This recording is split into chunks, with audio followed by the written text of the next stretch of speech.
Well, I'm Morton Blackwell, president of the Leadership Institute, and it is my pleasure to welcome you to this, our June Wednesday Wake Up Club breakfast. We live in interesting times, as anybody who watched television last night learned. It, it was a very exciting evening, and for me, particularly enjoyable. And I can tell you what really heightened my enjoyment was I watched the reporting last night on MSNBC.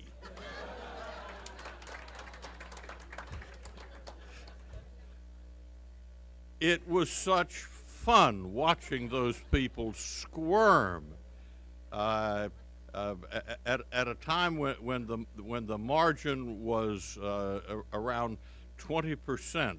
One guy on MSNBC said, "This is a squeaker." And by the end of the evening, they were greatly lamenting. And I suppose it's not either polite or Christian to revel in the misery of anybody, but they were certainly upset. I'd like for us, and it has nothing to do with the fact that our amplification system was down, but I'd like for us to pause for a moment of silence. Today is the 68th anniversary of the D-Day invasion, where so many brave people gave their lives to do good for the world. So could we have a moment of silence, please?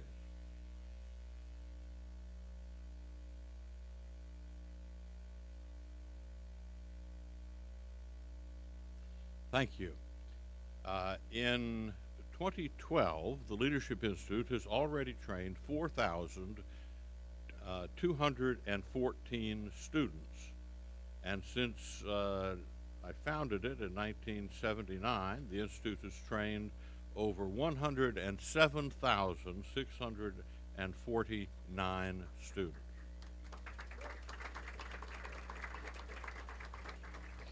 You have before you on the tables a goldenrod sheet of paper which contains our current schedule of schools for 2012. That is, as always, a work in progress, because we will add many more schools over the course of the year. Last year, we held, I believe, 305 separate trainings of our 41 types of schools. I'd like for you to look at that schedule and review it and consider attending one of our schools or sending friends to one of our programs. We have a number of people joining us today who are in the currently ongoing Leadership Institute Campaign Management School. Were those who are here for the Campaign Management School, raise your hand. We are very happy to have you here. Now I introduce to you Heather Sherlock, who will offer an invocation and lead us in the Pledge of Allegiance. Heather is our new Donor Relations Officer, and she's a graduate of Villanova University.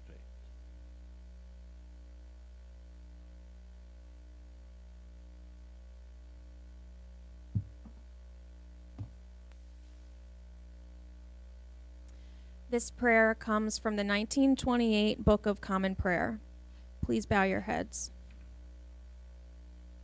For schools, colleges, and universities, Almighty God, we beseech thee, with thy gracious favor, to behold our universities, colleges, schools, and the Leadership Institute, that knowledge may be increased among us, and all good learning flourish and abound. Bless all who teach and all who learn, and grant that in humility of heart they may ever look unto thee, who art the fountain of all wisdom, through Jesus. God, we ask for your blessing this morning as we eat breakfast together. Please bless the food, our conversations. Congressman Joe Wilson, the Leadership Institute, and help us to increase the number and effectiveness of conservative activists and leaders. In Jesus' name we pray. Amen. Now please stand with me as we say the Pledge of Allegiance. I pledge allegiance to the flag of the United States of America and to the republic for which it stands, one nation, under God, indivisible, with liberty and justice for all. Thank you. You may be seated. Well, thank you so much, Heather. That was wonderful. When I introduced Heather, she came walking up here with a little book in her hand, and I thought to myself, she's from Villanova, but that looks like the Book of Common Prayer, and turns out that it was. And not only that, it's the 1928 version of the Book of Common Prayer, and that's neat indeed. Appreciate it. Now I present to you the courtly Courtney Trollinger, who is our Director of Events. You saw her in action up here, and she did solve the problem. And she'll make a brief announcement about our upcoming 4th of July, Independence Day conservative soiree. Courtney lives in Springfield with her husband Jason, who worked here a long time and is now off managing a big operation elsewhere. She will be leaving the Institute at the end of July to work from home and to be a mom to her 6-month-old daughter, Betsy.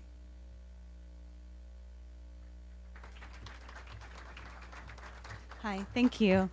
First of all, I want to thank all the regulars that I see at this breakfast. I'm really sad. This is my last breakfast. I will not miss waking up at 5 a.m., however, to get here at 6:30, but I will miss seeing all the familiar faces I've met over the last almost 2 years. So thank you very, very much for attending these breakfasts and giving your support to the Leadership Institute. I just want to make a really quick announcement about our 4th of July conservative soiree. You have an invitation on your table. Obviously, that's on July 4th, 2012. That's a Wednesday. It runs from 12 p.m. to 4:30 p.m. It's at Bull Run Park in Centerville, Virginia. Directions are on the invitation. Please encourage your family and friends to come. We're going to have our featured speaker, Cal Thomas. Really excited about that. We also have a lot of fun for the kids. We have a moon bounce. We have a petting zoo. We have lots of games. The event is free, thanks to our sponsors. If you register online, go to www.leadershipinstitute.org/soiree. It's also in your invitation. You can register there, and a free parking pass will be emailed to you. There's free barbecue. People bring side dishes as a tradition, so I welcome you to bring a side dish or dessert to share with everybody. And it's really a great time, so I really hope to see you there, and thank you again.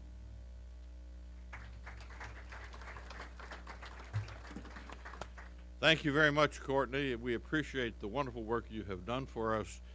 But I cordially invite you to come back to these breakfasts, but you won't have to get here at 6 a.m. Or 6:30. You can come at a more normal time.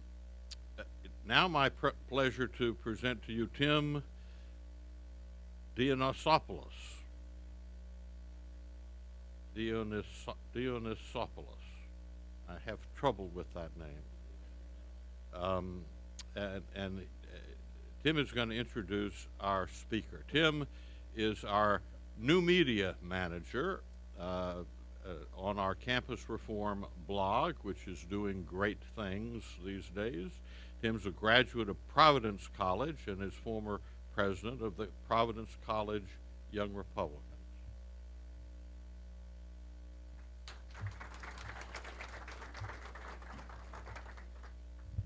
Hello, everyone, and welcome to the Leadership Institute's Wednesday Wake Up Club Breakfast. Glad to see so many people here. It's probably one of the biggest ones I've seen in quite some time. Today, our guest speaker needs no introduction. His name is Congressman Joe Wilson. He is from the 2nd Congressional District in South Carolina. He's a longtime South Carolinian who's dedicated his life to public service. He originally started out working in the staffs of legendary, South Carolinians like Strom Thurmond and Congressman Floyd Pence. He served for 17 years in the South Carolina State Senate. And, after that was elected in 2001, representing the 2nd Congressional District.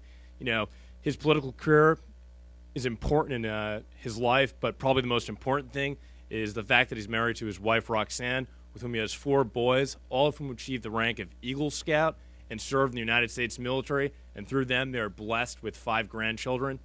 Beyond that, I first heard of Congressman Wilson, like many others, back in 2009 during a congressional session when President Obama was talking about the health care mandate, when he yelled out, "You lie." Well, many people, thanks. As a cheeky college Republican at the time, whenever my liberal professor said something in class, my comrades and I would take to mimicking him and screaming out, "You lie." We get into a little bit of trouble, but, all jests aside, I think it said something about Congressman Wilson. I always remembered him, from there on out.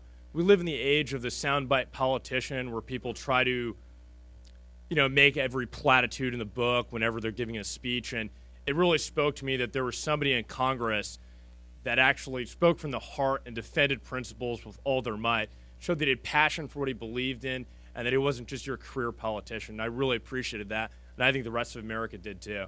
So without further ado, Congressman Joe Wilson. Thank you, sir. Thank you very much. And fellow conservatives, it's just an honor to be here with you, Tim. Thank you very much. And to be here with Mort, a living legend, an institution. In fact, it's so extraordinary. As I came in to see the framed Goldwater stickers, to see the framed artwork of Vladimir Lenin, I want y'all to come to our office, 2229 Reagan Building. You'll see the same things.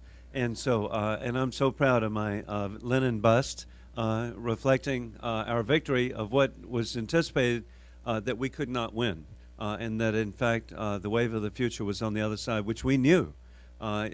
Particularly Mort and I, as college Republicans, teenage Republicans, was not true. That we could win, and gosh, Mort only does things with extraordinary planning.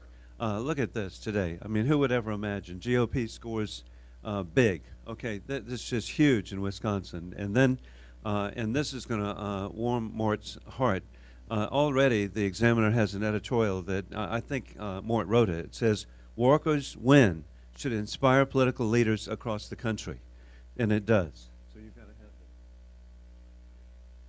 that. But how exciting it is, and I'm truly honored to be here with you. The Leadership Institute has made such a difference for our country, giving young conservatives the opportunity to have skills, to be able to go home and make a difference. And you are making a difference. Gosh, you need to be aware of where I came from, which is virtually the exact same background of Mort. From Louisiana and South Carolina, we came from nowhere. And that is that when I first was active in the Republican Party, I go back to 1960. And I went with my mom to the Coastal Carolina Fair in Charleston, and we went and we asked where the Republican booth was. And the people were very nice in the Exchange Club, and they said, "Oh, hey, we don't have a Republican booth here. We don't allow people like that to come to the fair." And so I know that my mother was persistent, and she said, "Nixon." "Oh, yes, there is a booth. It's the Independence for Nixon Lodge." We were nice to people from Massachusetts, but it was independence. It was not Republican. You could not use the word Republican. In fact, the first Republican in our state was elected in August 1961. It was a special election, and that was the first Republican elected in the 20th century. And then I need to tell you to flash forward, and that is in 2010.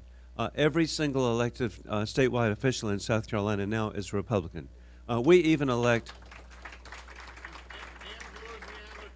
And Louisiana, too. I was going to point that out just a moment. Okay. I can't believe it'd be interrupted while I'm speaking. Anyway, but I'm not surprised. Hey, Mort's passionate. This is good. But truly, we even elect adjutant general. we're the only state in the union that has popular election of our commander of the National Guard. And you'll be proud that he is an extraordinary Republican, former commander of our troops, 1,600 troops that he served in Afghanistan. So he was well qualified. So I'm very, very grateful. And I'm really proud in South Carolina that indeed every single statewide official now, both U.S. senators, 5 out of 6 members of Congress are Republicans. We gain a seat this year, and we will gain a young Republican, I'm confident, to be the new member of Congress from Myrtle Beach to Florence. So it's really exciting. And then I have to point out that it's part of a whole trend, and South Carolina wants to claim credit. In 1994, we elected the first Republican speaker.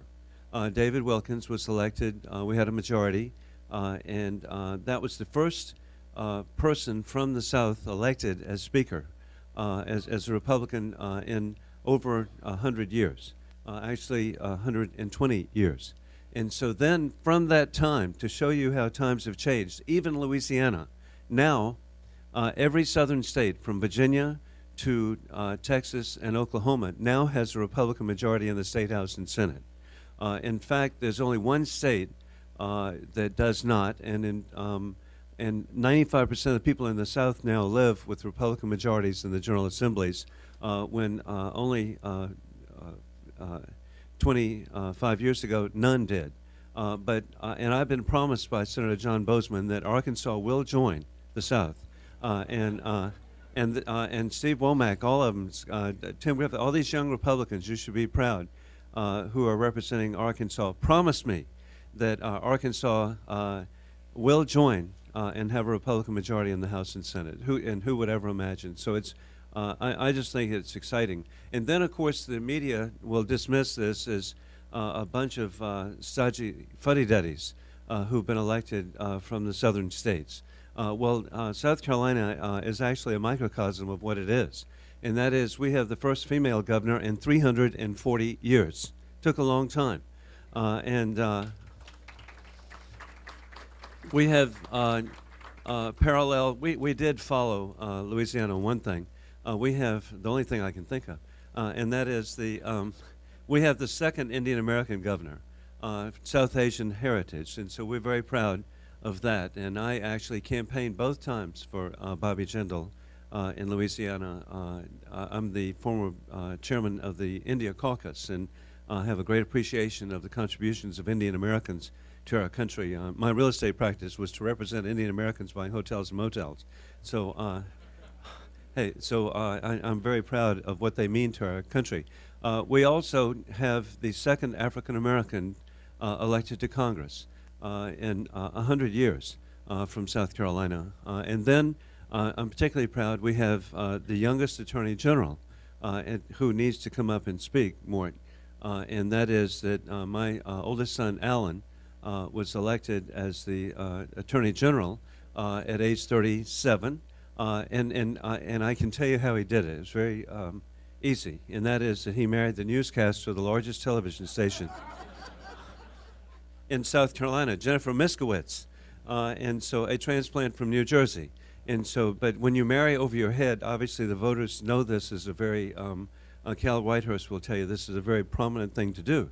And so that's why he was elected the youngest Attorney General. And gosh, our president has given him so many issues to protect the people of South Carolina, NLRB, voter identification, Obamacare. I mean, you just Yucca Mountain, you name the issue.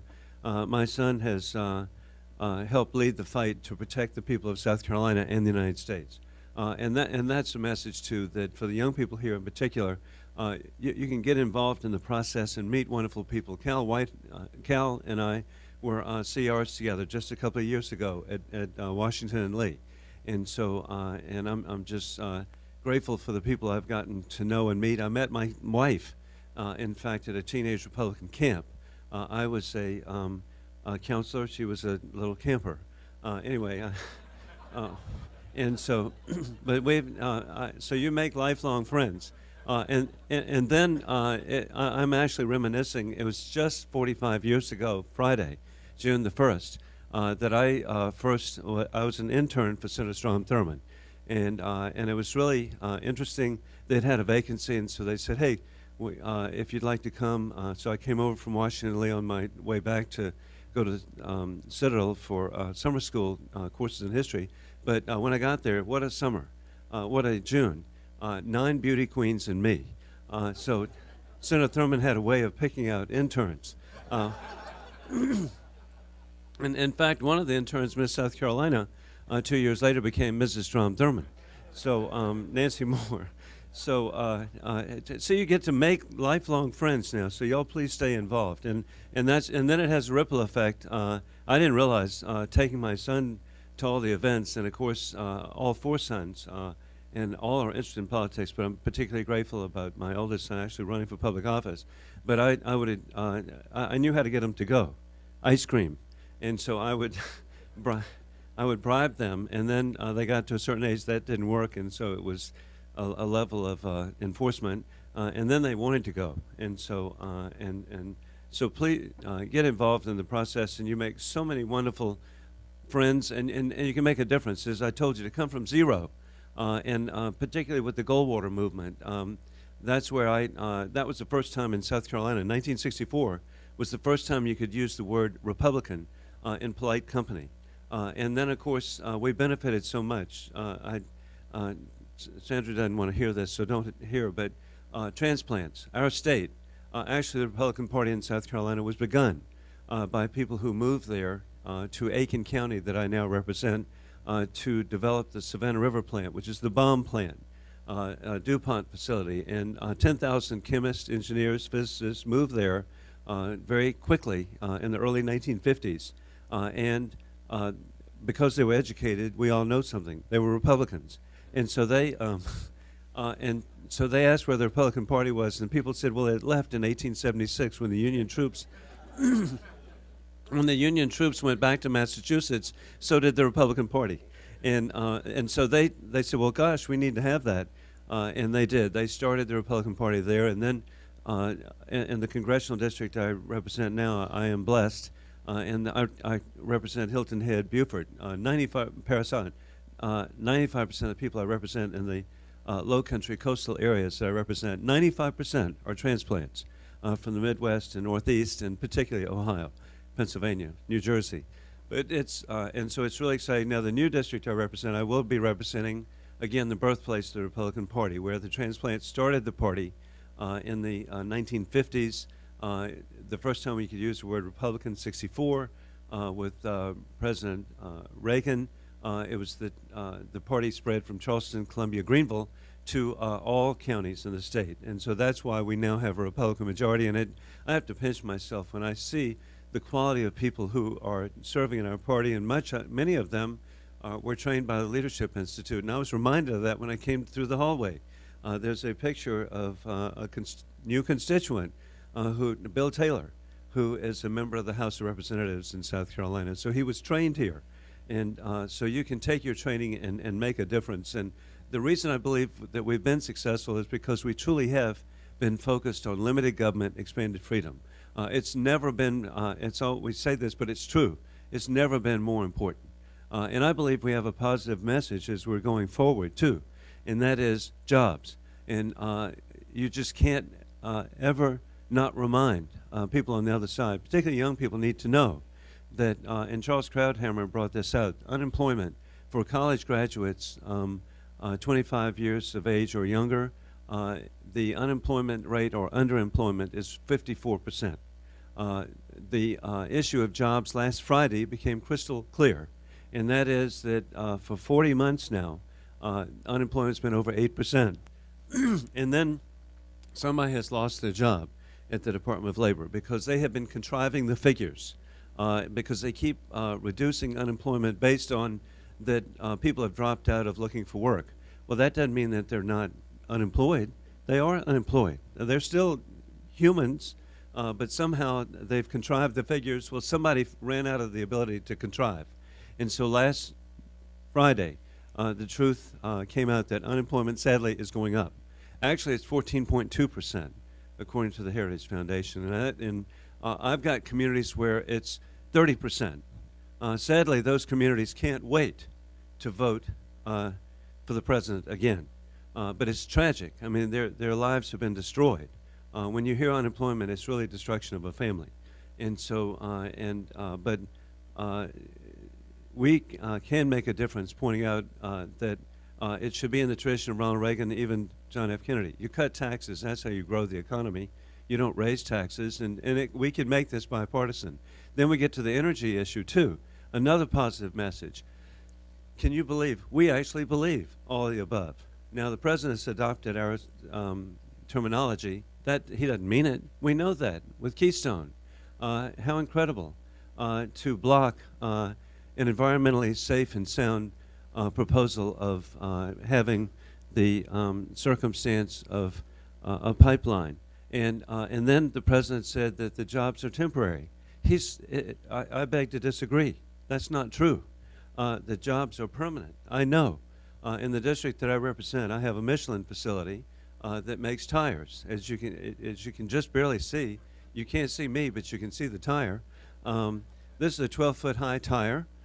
These are made by Michelin in Lexington, South Carolina, French investment, and they cost $60,000 each.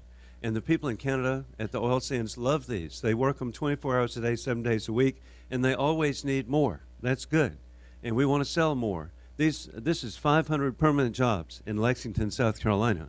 And in fact, Bridgestone, which is Japanese, is building a new off-road tire facility in the district that I represent. Again, another 500 people to make tires to be sent to develop the oil sands. So I know how beneficial this is, and we know we have a positive energy message. And then the president says negative, because he actually promised to skyrocket energy cost. He's achieved it. He's doubled the cost of gasoline. The American people know that. That's why I believe he's going to lose in November, because his message is wrong. And then we get to the other issue, which is so important to me as a member of the Armed Services Committee, chairman of the Military Personnel Committee, father of 4 sons currently serving in the military. My oldest son served for a year in Iraq. My second son is the only one, and my second son's the only one off track. He's a doctor in the Navy and served with the SEALs and the Rangers in Iraq. I'm very proud of him. But my 2 youngest are back on track. They're Army National Guard, so this is good. Signal and engineer. So, but our military has never been more at risk. With the $100 billion cut that's already been in place, the $487 billion cut of this administration, and now we have sequestration, $600 billion. It's going to be a 8 to 12% cut. I heard on the radio today, and finally, it's not just of military personnel, but it's of our domestic ability to produce weapons and to produce the technology. Our defense sector is going to be cut. It's going to affect this region, has huge impact across the United States, and tens of thousands of jobs, hundreds of thousands will be affected. The president is proposing to reduce the Army at a time of war by 80,000 personnel, the Marines by 20,000, the Air Force and Navy by 23,000. We will have the smallest Army since 1939. That predates Morton and myself, but we do know something. On September 2nd that year, Joseph Stalin and Adolf Hitler perceived the West was weak. The West did not have resolve, and so they invaded Poland on September the 2nd, 1939. That's the message that the president is sending, because our enemies, who are well-financed, sadly well-educated, they truly believe that the Americans and Israelis have the watch. They've got the time. And it's creating a circumstance where we have the smallest Navy since 1916. We have the smallest Air Force since Morton and I were born, 1947, when it was created. This puts our country, we've got aircraft where the pilots are younger than the aircraft, and they get in and notice that it was made substantially before they were born. And so that puts our troops at risk. But it does send a message overseas to people who have every intent. When they carry signs in English that say death to America and death to Israel, they mean it. I mean, this is not to be debated, okay? They truly mean it, and so I'm just so hopeful, and I do believe, we were just talking, I have been saying all along that I believe that that we will prevail November 6th. I have been predicting 52-48 based on last night. I may have to change it to 53, but hey. And hey, I don't want you to be discouraged. I was ballot security chairman for the Republican Party in 1980. And also, I had previously been predecessor, the late Congressman Floyd Spence, who was the first person to switch parties from Democrat to Republican in our state. But as ballot security chairman in 1980, I was going by different polling places, and it was not pleasant. And I got to one precinct, Norway, South Carolina. We actually have a Norway, Finland, Sweden. If you want to visit, come on by. We have all these communities. But I was in Norway, Denmark. And so in Norway, I went to the polling place, and everything looked fine, and there wasn't a crowd. That's what I was really looking for, because that's about the best thing we could hope.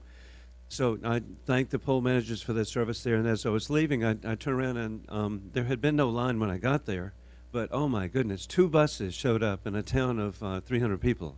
Buses in a town. What? Okay. The line went out of the room, down the stairs, to the sidewalk, down the sidewalk. They were truly doing a remarkable get out the vote effort.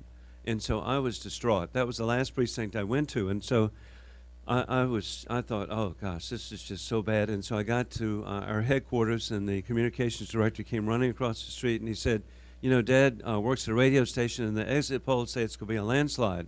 And I said, for who? I thought it was for Carter. No, Reagan. So right to the last minute, we will, and this was 1980. Now, flash forward here. We have Mort. We have the internet. We have talk radio. We have Fox News. We've come light years. And so, but you will really, again, the next couple of months, think that there's just no way that change can occur. But I just know it, I believe it will. And with hard work, and last night's results certainly acknowledge that. Again, I want to thank Mort for the privilege of being here, and I just would love to answer any questions that you may have, too. Yes?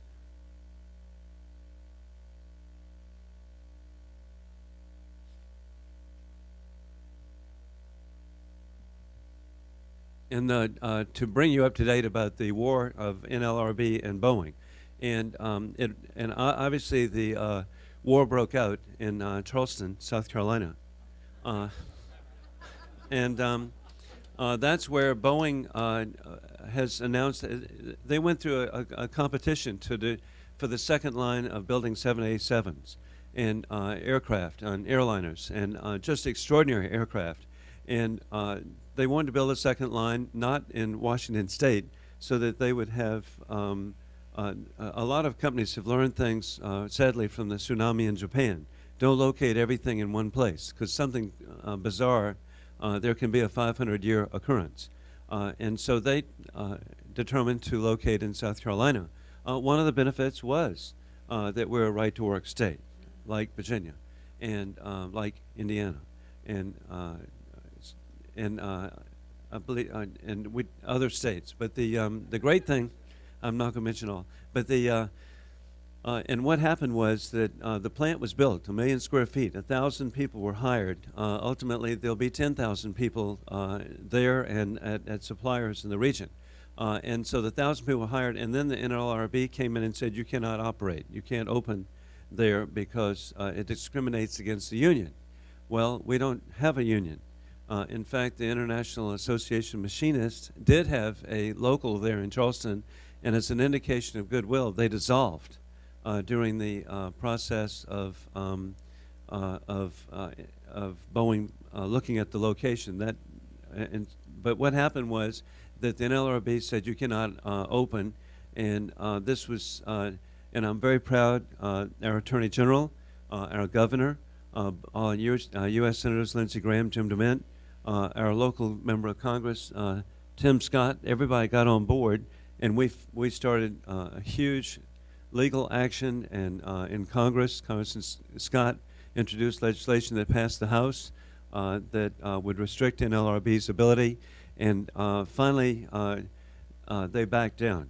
NLRB and the unions backed down.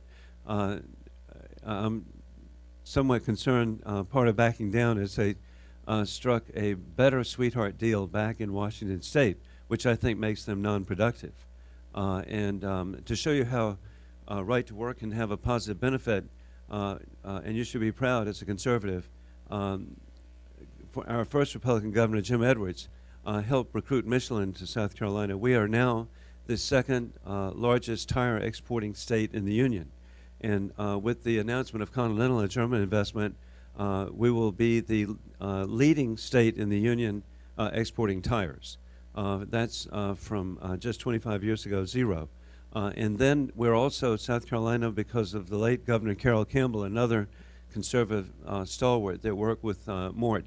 Governor Campbell brought BMW to South Carolina. South Carolina now is the leading state in export of vehicles. And it's really just one vehicle, but they're really nice, X5s. You need to have one. And so, and they moved the X3 production from Austria to South Carolina. Now, initially, it wasn't so easy. We were dismissed that they would have to change the name of Bavarian Motor Works to Bubba Motor Works.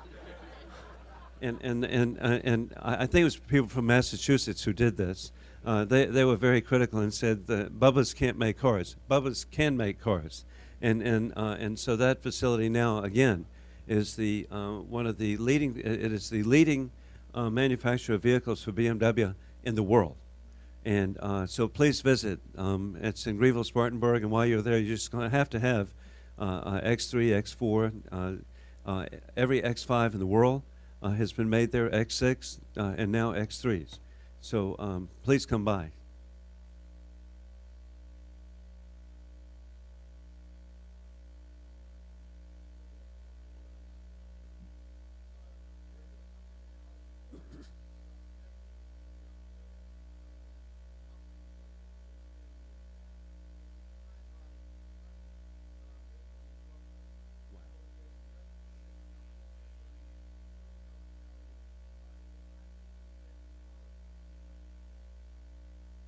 Well, there's no question that narco-terrorism, but I'd rather stop the narco-terrorism, and to me, not to acquiesce to.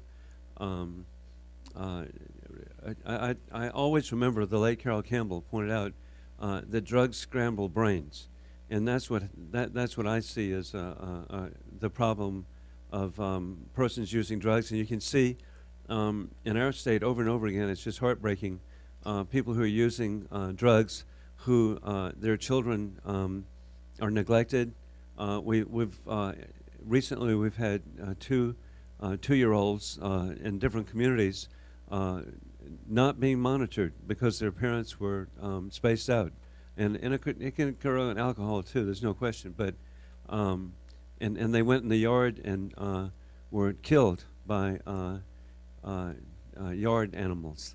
I mean, it's just because they weren't being monitored. And so anyway, the consequence to me, we've just simply got to secure our borders. That's how this should be done. And it's and what an issue we have with Eric Holder being directly implicated in Fast and Furious. And again, a young Republican that y'all need to get here is Trey Gowdy, who's the former solicitor. We still use English terms in South Carolina for our district attorney. But he was former solicitor. He's an extraordinary guy, and he could explain about how to make a difference in regard to restraining the drug trade and trafficking. Yes.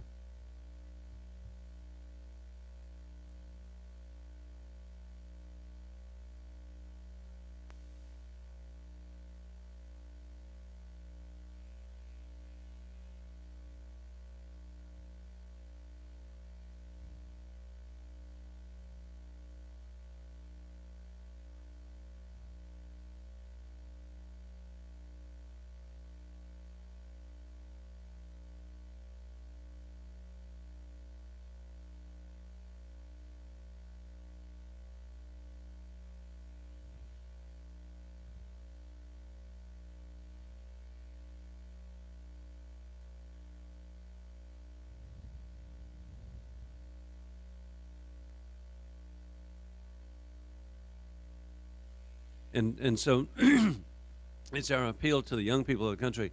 First of all, I believe it would be with fiscal issues. They're not stupid. The $5 trillion debt of this president is coming to them. He is obviously not trying to address it. As y'all well know, I give credit to Congressman Mick Mulvaney in South Carolina, another young Republican y'all need to have here. He introduced the president's budget to the House because he wanted everybody to have the privilege and opportunity to vote for the president's budget. And it was defeated 414 to 0. And so he's not serious. And indeed, last week when he claimed to be the most fiscally responsible president in 60 years, that's just nuts. I beg to disagree. And so using a Southern term, but which is the same thing. But anyway, he's not being serious. And so I believe, and young people understand, they're going to be paying the interest. I think we can make a fiscal case to them. And then on social issues, I truly believe long-term most will understand that too. But there are many, and I have them as interns in the office now, young people who are truly socially conservative, and we know that institutions such as Liberty University in Virginia have just been phenomenally successful. And across South Carolina, we have colleges that have a socially conservative message which is positively received. And so I just see a bright future for young people to be involved in the Republican Party as never before, but across the country. And success in the Midwest. Hey, there's even hope springs eternal. We might elect a member of Congress for the first time in 25 years from Massachusetts. So hey, Scott Brown? That's impossible. Okay, well, it happened. So and we really do. The reason I knew the numbers about every southern state having a Republican House and Senate was from a very bitter editorial by a liberal Democrat who actually correctly pointed out that Republicans should really show their appreciation for the president. He has, with his efforts, he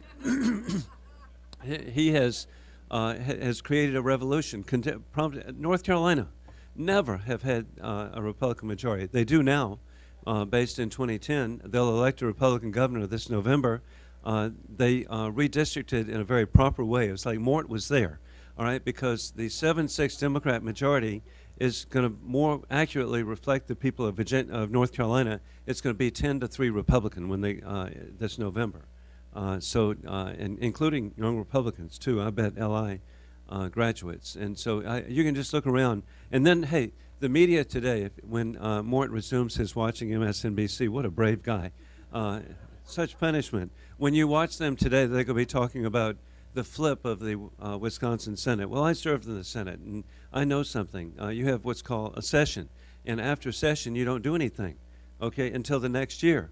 Well, the new Democrat majority is going to be there not in session, and so it doesn't matter. And because in November, graduates of the Leadership Institute in Wisconsin redrew the lines properly. And there will be a new, the Republican majority will be regained because they drew the lines fairly. And so this is a temporary victory for them. I can remember last year when the Republicans gained the state Senate in Virginia for the first time in 120 years, simultaneously with the House and governor. That's the first time that the media missed that, and they missed that the Republicans gained the House and Senate of Mississippi for the first time in 130 years. They were focused on a school board election in Raleigh, where the Democrat candidate won. Wow, that's just not equivalent. But hey, we've been fighting. I minored in journalism at Washington Lee. I was a reporter for the Post and Courier, editor of my high school, college, and law school newspapers, and so I've been fighting the media all my life. But what progress we've made. And so, hey, to have the Examiner, to have the Washington Times here, how fortunate we are. And so you can actually read the truth. Yes? Well, thank you, Congressman, for being here today. Morton mentioned the D-Day and Operation Overlord. The military members back then, and I'm a former military Air Force pilot, General Eisenhower had in one pocket the letter commending the troops and saying what a great job, and on the other pocket he had his resignation, Yes. not knowing how the actual outcome would be. Can you please comment on the state of the military personnel? Are we in good stead? Do we have military members that are, I don't want to say bucking the president, but doing certain things that maybe are beneficial to us? Thank you. Well, there is good news. We have the new greatest generation. I just know it, and it's so inspiring. I've been to Iraq 11 times, Afghanistan 11 times. I have visited with our troops all over the world. They are so committed, so dedicated, and I served 31 years in the Army Guard. And then Air Force, I've got a nephew in the Air Force at Hill Air Force Base. And then the reason that I grew up with such an appreciation of the military is my dad was in the 14th Air Force, the Flying Tigers. And so, and the residual effect, as I was a little guy, he was telling me how entrepreneurial the people of India and China are. And so I've always had a great appreciation of the capitalistic capabilities of people from those countries, and now it's being unleashed. Who would ever imagine? But I truly believe that we've got the best troops. They are so well educated. They know what they're doing. But we've just got to have, and on the Armed Services Committee, Chairman Buck McKeon is making every effort. We are working really hard to make sure they have the right equipment, the best technology, and then, hey, when the president does right, he actually, lightning's going to strike, did right by the surge of troops in Afghanistan. It made the difference that we needed there. And then, and I'm very proud that he's actually allowed the drones to continue to operate. I'm very concerned about the instability of Pakistan, which should be a great ally of the United States, but gosh, you can't figure out where they are from moment to moment. And then I applaud the president. I believe the Al-Qaeda number 2 has gone to Allah. This is good. We want more of them to join. Hey, think of this now. If a Republican president were using the drones like this, what would happen? I mean, there'd be, I wouldn't be able to make it to the Capitol, okay? I'd have to go underground. And so his people have just got to be distraught. And of course, it's sort of eerie that he's using baseball cards. Anyway, hey, the military should be run, the deference is to the military, conditions on the ground as what is required. But the personnel are the best ever. I mean, it just would warm your heart. As I go from armory to armory, as I meet with military families around the world. In 2 months, who would ever imagine I'll be in Guam on my way to Vietnam? I've been there before. If you want to find people who love America, you think of Kuwait, think of Vietnam. Everywhere I went, people expressed deep appreciation of the United States. Can you imagine? And their leading trade partner is the United States. To back us up on the war on terror, everyone who comes to their country is cleared as they arrive by boat or air through the FBI, our FBI, as to any terrorist connections. As an indication of their, and you'll love this one, Morton. I met with the Prime Minister of Vietnam at the Capitol, and he was explaining how they send 50 tons of rice to back up the American efforts in Iraq and Afghanistan as a gift from the people of Vietnam. And I was looking at his business card, and it said Prime Minister, Socialist Republic of Vietnam. And I said, through the interpreter, I said, do you still grow rice on communal farms? And he burst out laughing before answering the question because he understood what I said. And the interpreter, and they said, no, we don't do that anymore. So, hey, we're just seeing changes in our lifetime that, again, 25 years ago, it would have been utter insanity for me to tell you that the Soviet Union was going to implode because of peace through strength, because of Ronald Reagan, because of Margaret Thatcher, Lech Walesa, Pope John Paul II. Who would imagine that could occur? But it did. And now, hey, back to the military. Thank you for your service because the American military can look and see that there are more countries today in freedom and democracy than in the history of the world. I've just gotten back with the House Democracy Partnership. A great leader who we'll be missing this year is Chairman David Dreyer. We were in Bishkek, Kyrgyzstan, Kyrgyz Republic, a former Soviet republic, and I had the opportunity to speak at the American University of Central Asia. Over my shoulder was a giant portrait of Vladimir Lenin and Karl Marx. Times have changed. That was the former Communist Party headquarters, now the American University. It was remarkable. We were there in Bishkek to commend the people of Central Asia. They had just had a fair and free election for president, and they had a transition from one president to the next, which was the first time that's occurred in around 3,000 years. So, and the phenomenal fact of that is that it's such a message, because when we think of democracy, we think of an orderly process. Well, when they think of it, they think of as an inaugural activity is the assassination of the prior president and his entire family. And so now it's proven in Central Asia that you can have an orderly transition of one government to the next.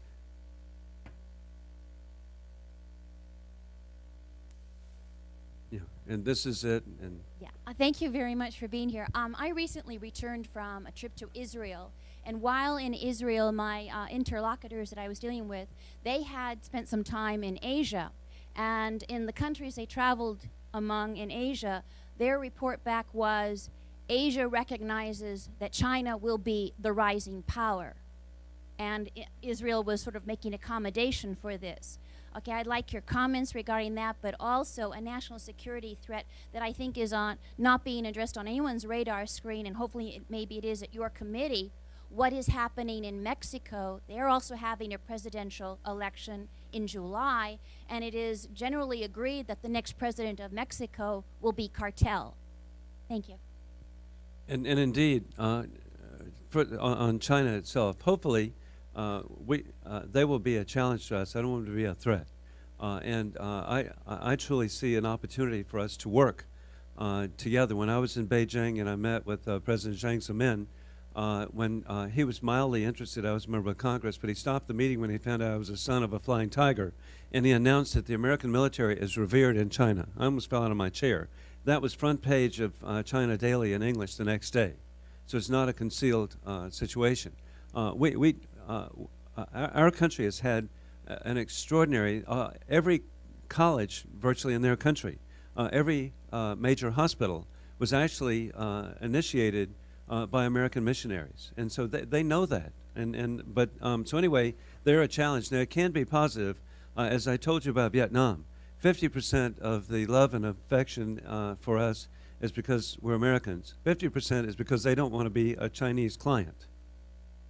So there are reasons. And so it can be actually beneficial to us. But we need to be working with them as a challenge, but we've got to do everything we can to make sure they're not a threat. And indeed, the instability of Mexico, who would imagine a country that should be one of the wealthiest in the world is not, because of the instability in their country. But again, we need to be somehow working to promote stability, and the cartels, the threat to our country. And hey, good fences make good neighbors. You were in Israel, okay? I was in Israel a couple of years ago when they really built a fence, okay? This is terrible. No, it wasn't terrible. It stopped the suicide, homicide bombers coming over, okay? And so so we need to have a fence. It will promote stabilization of Mexico, so long as the drugs can be through narco-terrorists provided across a porous border. Their country will be unstable, and that's why the fence has such a positive impact on our what should be a great neighbor of ours. But again, hey, my time is up. But I want to invite you all to please come by 2229, visit your member of Congress, like John Klein, and then come of Minnesota, and then come by and visit our office. And indeed, you'll think that Mort was the decorator. And so, And one final thing, it actually even goes back to 1952. My mother was an original troublemaker. Even though she was a Democrat poll manager, she campaigned for Eisenhower in 1952. And I have an Eisenhower dollar. It was a mimeograph dollar that they sold to raise money for the Eisenhower campaign. It was not the Republican Party. On it, it indicates clearly South Carolinians for Eisenhower. The thought of her identifying herself as a Republican at that time would have been socially and economically disastrous, much less politically. But anyway, hey, y'all please come by. And again, I'm honored to serve in Congress. It was Lindsey Graham who said that for Joe Wilson, every day serving in Congress is like Christmas. And it really has been a great honor. And I look forward for you coming by. If you say Leadership Institute, and of course my chief of staff is one of your graduates, a distinguished graduate, he told me. So, and Eric Dell. So come by, and then Baker Elmore from our office is here somewhere right there. So, and Baker's going to sign up soon. But hey, thank you. You make a difference. We must not give up. Thank you.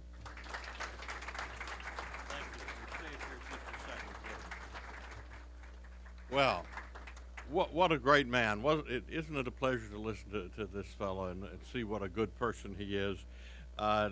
Thank you so much for your remarks. It's my pleasure to present to you one of the Leadership Institute's Adam Smith ties. I see you have a good South Carolina tie on. We can't... This is garnet and black for the University of South Carolina. We won the playoffs last weekend. So, and on our way to Omaha for hopefully our third World Series victory. So, here we go. Oh, that's beautiful. Hey, this is terrific. Wow, thank you so much. Great. Thank you. Thank you.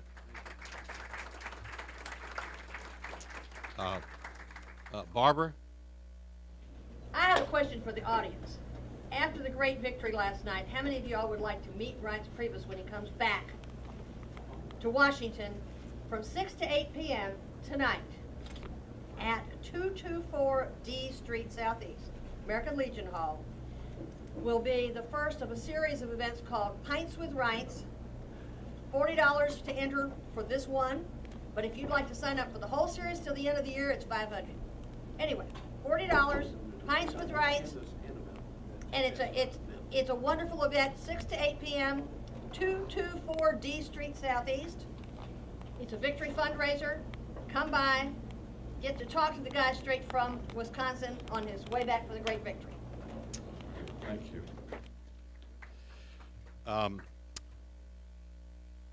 The Adam Smith tie that we presented to Congressman Wilson is available along with a number of other models of the Adam Smith tie, or Adam Smith scarves, or Adam Smith cufflinks, etc. And if you're interested in Adam Smith attire, I urge you after the breakfast to go up to the 5th floor, see my assistant Kathy Graham, and she will be happy to provide you with Adam Smith attire. I invite you all to come back here next month. No, actually, it's not next month. We're skipping July because we have the soiree. So in August, we will have our next Wednesday Wake Up Club breakfast, and our speaker will be a brilliant and highly successful businessman, political operative, graduate of my training many years ago, a gentleman named Mallory Factor. It's a very smart guy. In fact, I think he has residence in South Carolina, in Charleston. A good man. So thank you very much for coming.